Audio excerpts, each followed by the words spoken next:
Ciudades invisibles. Hoy importa diversos temas que hacen a la vida en comunidad.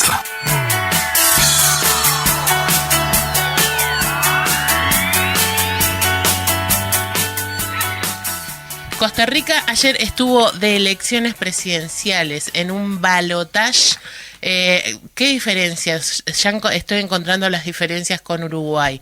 El balotaje, la primera vuelta fue el 6 de febrero, el balotaje a principios de abril, es un trechito, casi 2 meses después, mucho más de lo que es Uruguay. En la primera elección, el 6 de febrero, hubo un 40% de abstención de votos. Había 25 candidatos a presidente, de donde quedaron 2, y hoy ya sabemos, ayer no lo sabíamos, que Rodrigo Chávez es el nuevo presidente de Costa Rica, que le ganó a José María Figueres, que es expresidente. Pero estamos con Raquel Streger desde el lugar exacto para que nos cuente cómo se vivió ese domingo eleccionario, la previa.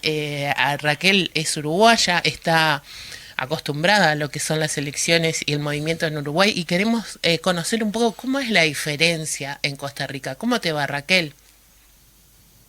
Hola, ¿qué tal? Buen día para ti y para todos. Muchas gracias. Para ti también. Estamos acá con Diego Varela.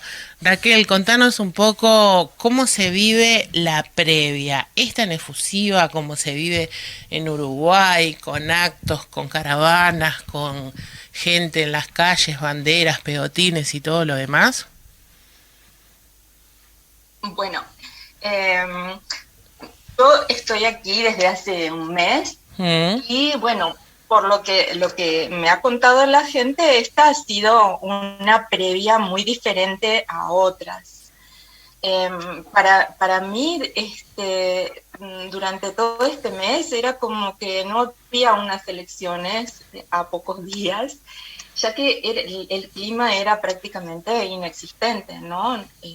Ni actos, ni banderas, ni pegotines, ni ningún tipo de movimiento, de efervescencia, emoción, todo eso que vivimos siempre en las previas electorales. Por supuesto que eso no es siempre así, y no es porque aquí en Costa Rica la gente no tenga esas mismas emociones, sino por la forma en la que, precisamente por lo que mencionabas antes, quedó conformada este dúo que fue al balotaje, donde para una parte muy importante de la población no representaba algo cercano a sus intereses. Tanto es así que en esta segunda instancia creció el abstencionismo y alcanzó a poco más del 43%, lo cual es un récord histórico. Uh-huh. El voto no es obligatorio, perdóname, Diego. No, el voto no es obligatorio, pero históricamente, si bien hubo en los últimos años algunas instancias en las que se acercó al 30% o llegó al 30%, bueno, hay una conducta cívica, democrática de las personas muy similar a Uruguay en ese sentido. Y la gente, más allá de que no sea obligatorio, acude a elegir a sus representantes, pero en esta instancia, digamos, como decía antes, la verdad es que la gente no sentía como una motivación frente a cómo quedó planteada el balotaje, y por lo tanto 43%, como decía, de la población no acudió a las urnas.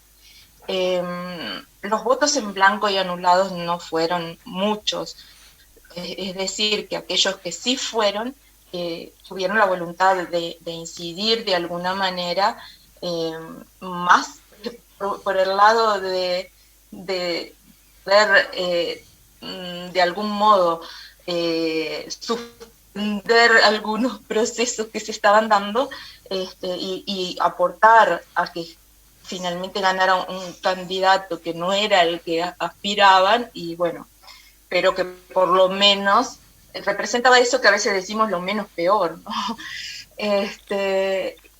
por lo tanto tampoco lo hicieron con un entusiasmo y con una militancia previa que en las calles de una manera efervescente como uno pensaría. Uh-huh. De esa previa, perdón, pero quería agregar un elemento más, porque tuve la oportunidad de participar de lo que fue la marcha del 8M, y bueno, y fue muy interesante y revelador, importante, podría decir que en esa marcha sí hubo expresiones muy fuertes, básicamente en contra del candidato que finalmente resultó presidente por los antecedentes que presentaba vinculados al acoso, ¿no?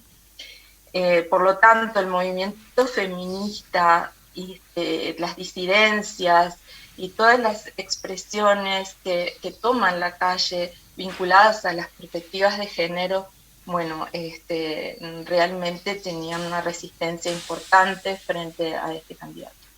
Sí, hay como estas dos particularidades, digamos, a modo de presentarlo, la figura de Rodrigo Chávez. Sí.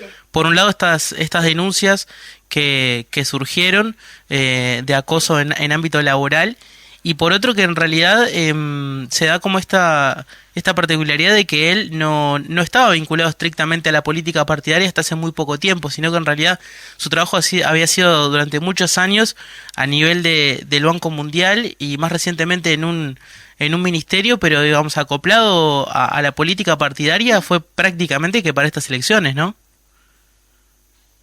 Sí, en realidad, bueno, precisamente el partido que él representa, Progreso Social Democrático, es muy reciente, de los últimos 4 años, podría decir, pero como no solamente, digamos, es el hecho de que él no tuvo una participación política hasta precisamente haberse hecho cargo de un ministerio en el gobierno que termina, sino que en realidad también su discurso fue el de la apolítica, ¿no? El de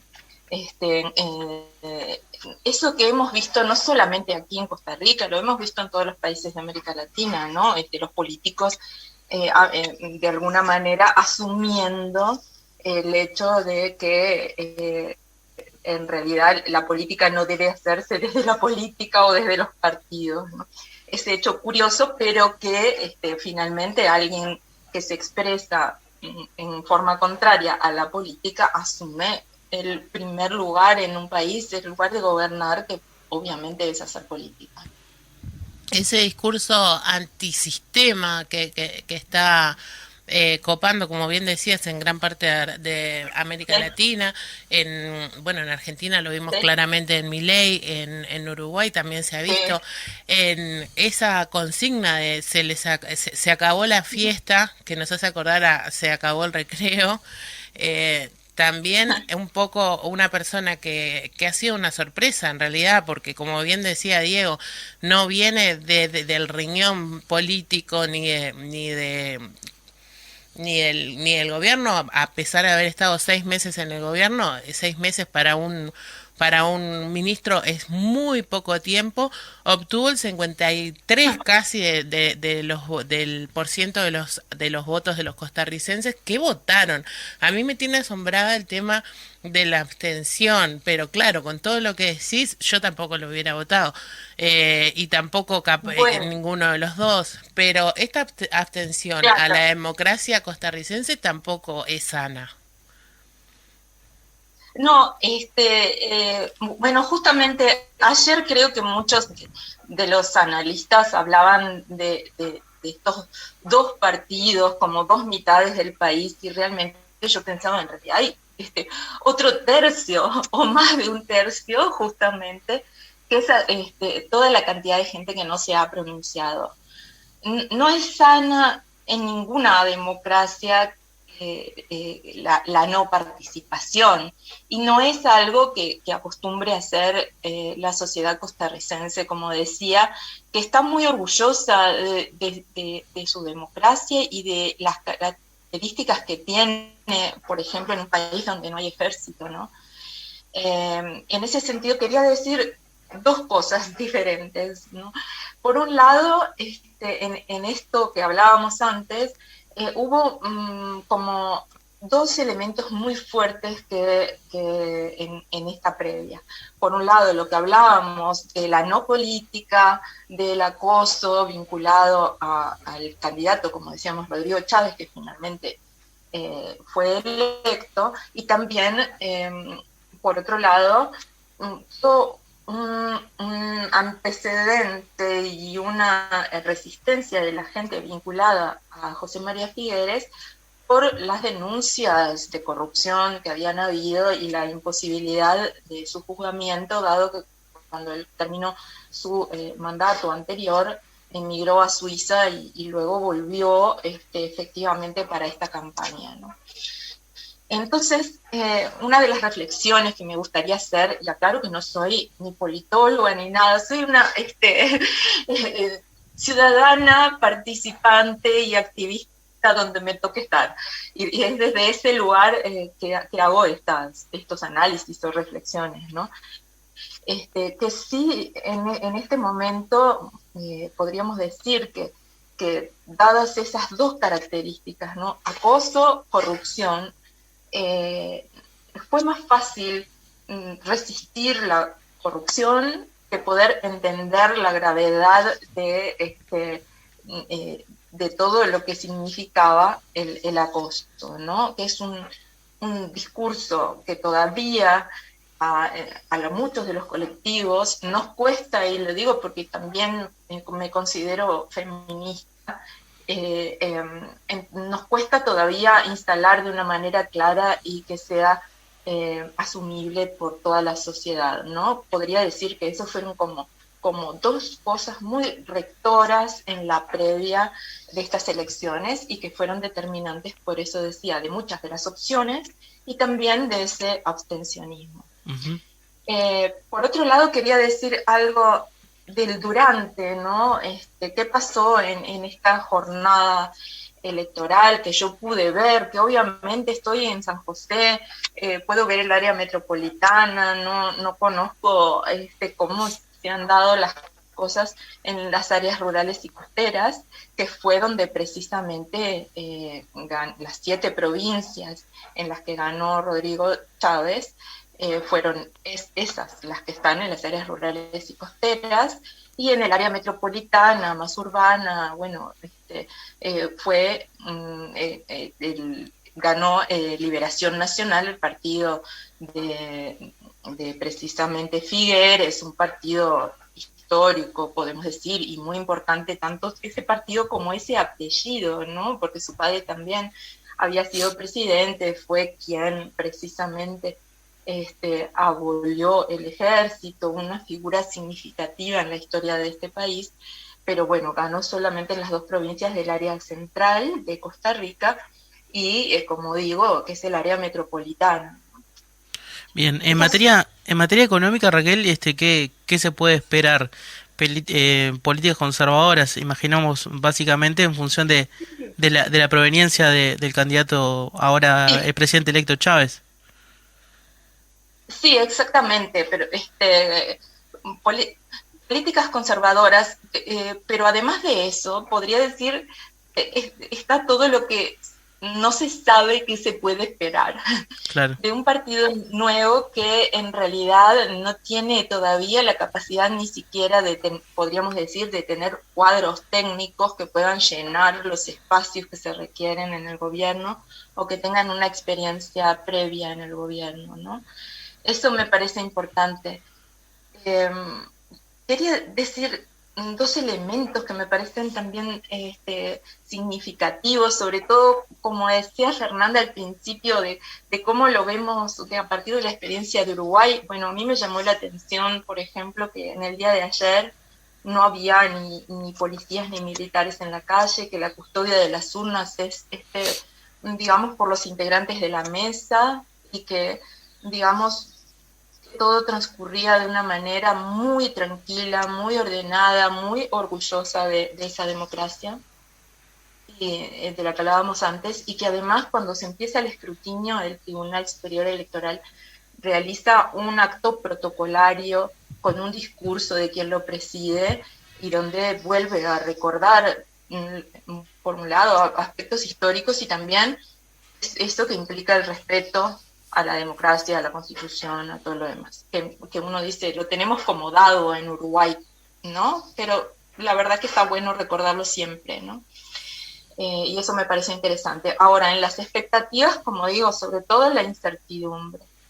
Por un lado eso, y sobre todo también que no tiene mayoría parlamentaria, ni siquiera se acerca a la mayoría parlamentaria este partido, cuyo presidente ahora asume, no es la fuerza mayoritaria tampoco en el Parlamento, por lo cual las expectativas son de una política de alianzas compleja, porque la fuerza mayoritaria en el Parlamento es la de el otro candidato, la de Figueres, y porque hay algunas otras fuerzas que son las que podrían aliarse y tienen que ver, por ejemplo, con esa incidencia, un fenómeno que también vemos en muchos países de América Latina, de la iglesia evangélica pentecostal, ¿no? Y esos sectores, digamos, que aparecen de la iglesia representados, que tiene un número, podríamos decir, significativo dentro del Parlamento y que va a ser clave en la política de alianzas, ¿no? Por otro lado, también existe una izquierda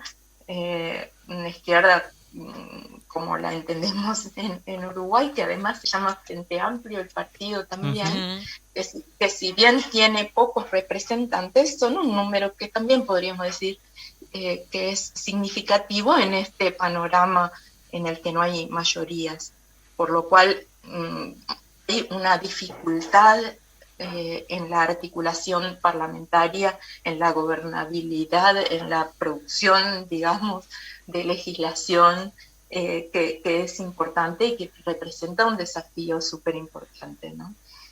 Y bueno, sí, económicamente se espera eso que tú decís.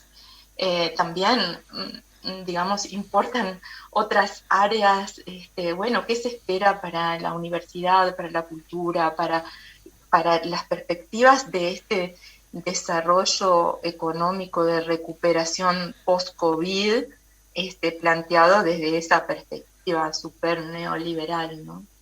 Entonces, bueno, sí, es un periodo donde hay una parte importante de la población que lo observa como de resistencia, ¿no?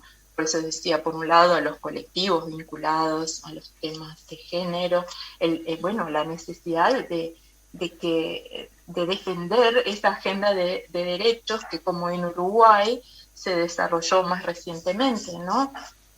Y tratar de que todo eso que se ha logrado no vuelva atrás. Y después hay muchos temas pendientes. Costa Rica ha sido siempre un país como modelo en temas de derechos humanos, precisamente, pero también en la agenda ambiental, climática, otros aspectos que requieren de una continuidad, pero de una serie muy importante de acuerdos, de mantener esas políticas de Estado, porque son siempre políticas de muy largo plazo, ¿no? Eso sí, Raquel, te extrañamos acá en nuestra mesa, te vamos a tener desde Costa Rica más de una vez porque nos quedan 80.000 temas pendientes, porque estamos hablando de una Costa Rica que en el 2020 penó el silbido en la calle y el piropo, que uno podría decir, bueno, las políticas contra el acoso y la violencia sexual están en primera plana, elige un presidente que fue acusado de violencia sexual, un presidente que se excusa diciendo los ticos somos así, es todo broma. Todo esto nos queda para hablar en otro encuentro contigo, ¿te parece? Por supuesto, siempre estaré ahí, también los extraño, me encanta el estar allí y les agradezco a los dos esta charla, que por supuesto estoy abierta a siguientes instancias. Bueno, muchísimas gracias. La arquitecta Raquel Strecker desde Costa Rica estuvo en Ciudades Invisibles. Estás escuchando Ciudades Invisibles.